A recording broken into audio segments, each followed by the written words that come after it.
Hello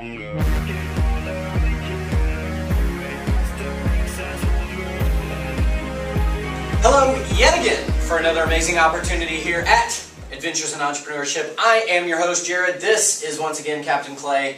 And today we're going to just be taking some questions. We had a guy email in wondering, when you're in your business, working hard, you're spending so much time in the business, you don't have a lot of time to work on the business. And I know in the pilot episode here at Adventures in Entrepreneurship, we're talking a lot about implementing systems and creating a duplicatable system at that. And so how do you find the time to not only work in the business when you're just getting started, but also implement those systems and develop those systems and work on the business rather than just in the business? Well, I think we got two separate issues we're dealing with here. One is, if you're watching this or if you emailed in, the customers are the lifeblood of your business. So it's kind of a situation where if you don't have any customers, the systems don't matter. I mean, if you don't have any money coming in, then no system matters.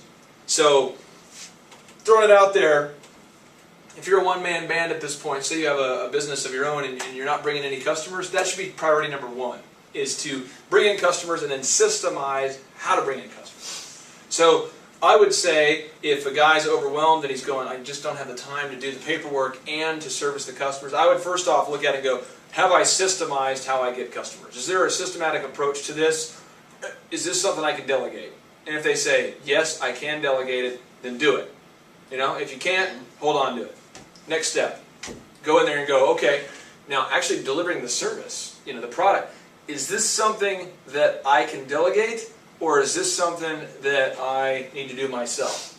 And again, you're just kind of constantly working through the system and finding what you can do and what you can't do.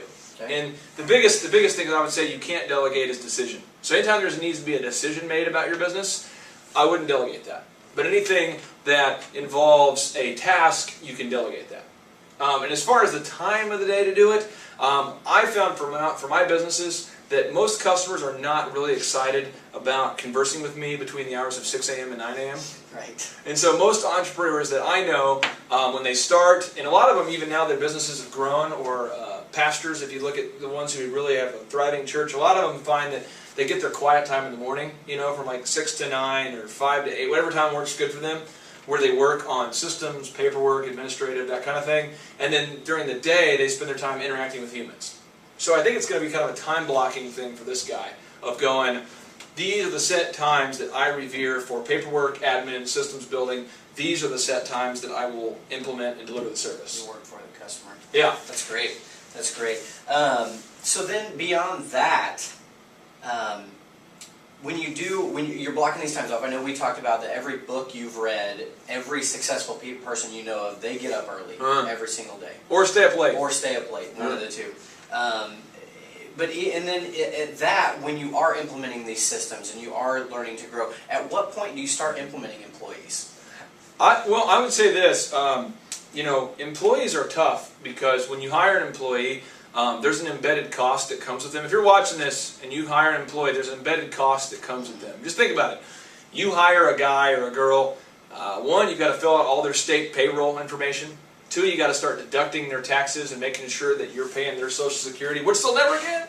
But you got to go ahead and deduct that. Then you have to make sure that you make them fill out a form that says, hey, I can fire you if I need to, and this is the terms we agreed to. Then you have to document grievances, and you have to make all these different things. So it's a lot more work than just hiring somebody. So one is I'd be really, really selective about who you hire at first. Your first couple of hires are super key because it's going to build the culture thing. But when you do bring on an employee, I recommend you bring them on in a merit-based pay structure where they benefit from your success. But also, you got to understand, they're not a business owner, and if they were, they would just start their own. So you're in a situation where you don't even make it all merit-based. You want to bring in a guy where you go, we've never actually sold any products before, and I have this theory on how we should. So if you come in, anything you sell, you get to make a commission on. Because they're going, look, you've never done it before, there's no proven system, there's no inbound customers. Bogus. I'm like starting a business for you, So you don't want to do that. So you're going to have to kind of find that balance there. Did I answer the question though? Yeah, so basically people are not going to work forever for free you have to reward them in some way, actual compensation, not just, hey, there's the possibility of making some money here. So, true story here, for those of you watching, this is not fabricated.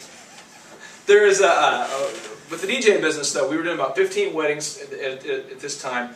And basically with the way the DJ business works is, one, you have to market and get the customer. Two, you have to handle their customer service, help them plan their wedding.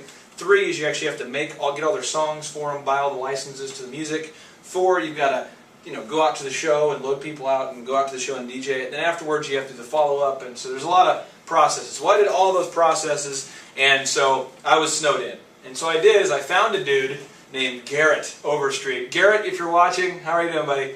And Garrett was a high school student that was in one of the classes I was teaching, an entrepreneurship class, and I was volunteering up there.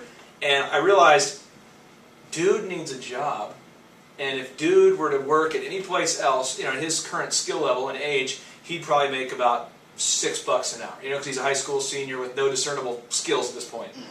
So I said, here's the deal. I'll pay you $6 an hour plus X amount per task or per file you did or per CD you made.